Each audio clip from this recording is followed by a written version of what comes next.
Gravity.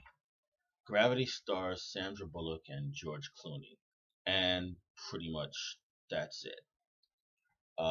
It's the movie about the space shuttle crew trying to fix the Hubble telescope, and disaster strikes, and then you have your movie. Okay, so the hero of the movie is Sandra Bullock, who turns in a very great performance as apparently a medical doctor who invented a piece of technology that was meant for scanning humans, but somebody figured out it would work great with the Hubble telescope, and she wound up being the person who gets to install it in space. So she's on her first ever space mission. Uh oh. Now she's got a pretty layered character. She's got a pretty good, solid history of foundation behind the character, even though the movie takes place almost entirely in space. There's history there. There's a very good performance going on. She's a wounded person. She's also very brilliant. That's an important factor in the movie. She is literally a genius. I liked her a lot. You are going to root for her. She is amazing. In the movie also is George Clooney as sort of the mentor character. He, by contrast, is on his last mission in space ever. He's a veteran astronaut.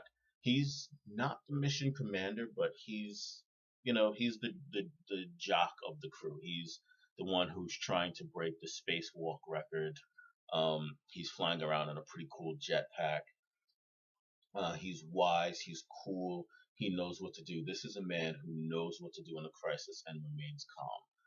I like George Clooney. I'm not sure his performance is quite as good as Sandra Bullock's, but it was a very, very good performance. Maybe not the best he's ever done, but it's up there. As far as allies in the movie go, um, there's no other humans in the movie other than people over the radio. So their only allies throughout the entire mission are absent astronauts. Everybody else got out in time. There are two space stations up there, and every one of them, the astronauts, they got out in time. We don't actually know if they made it home, but they left. And the only help are is the equipment they left behind, and that's what they have to use to save themselves.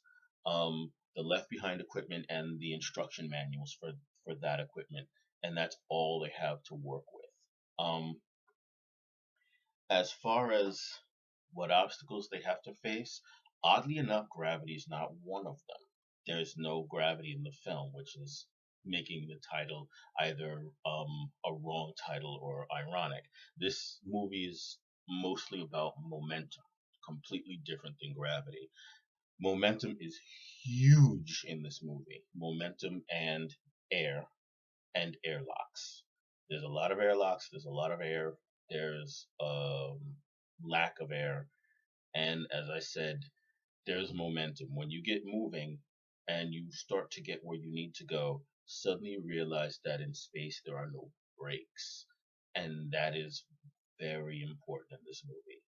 Um, so the movie begins on, it's a routine mission, and Sandra Bullock's character is space sick, but she's also very focused, and she just wants to get the job done.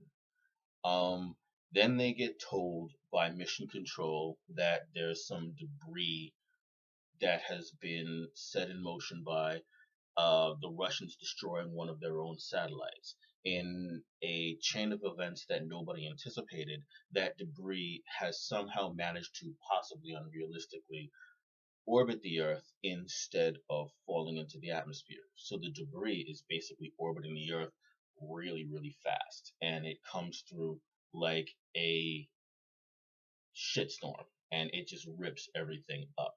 And the uh, the originally they're told that this isn't going to affect them, it's going to miss them, but apparently it hit other satellites, and the other satellites joined this malicious debris cloud. And that was the moment when everything just went wrong. for Sandra Bullock and George Clooney and the rest of the space shuttle crew. The upside of this movie, the acting is phenomenal. The acting is brilliant.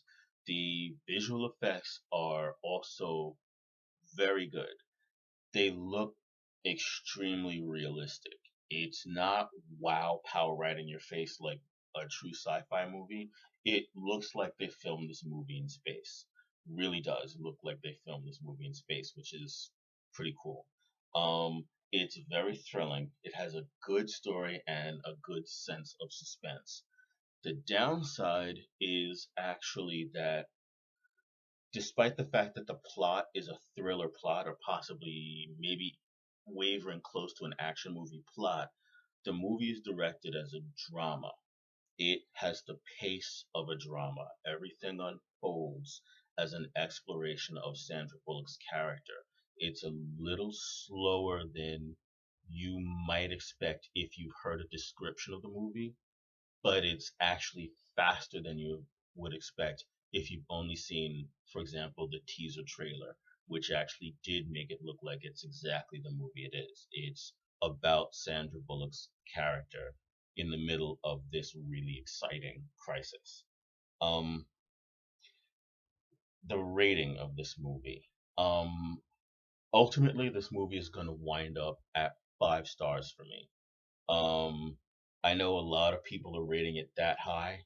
To me, the movie is actually a 4.5 star movie, but since I don't give half-star ratings, it either has to fall to 4 or come up to 5. And there's just too much right in this movie for it to go down. So this movie is 5 stars for me.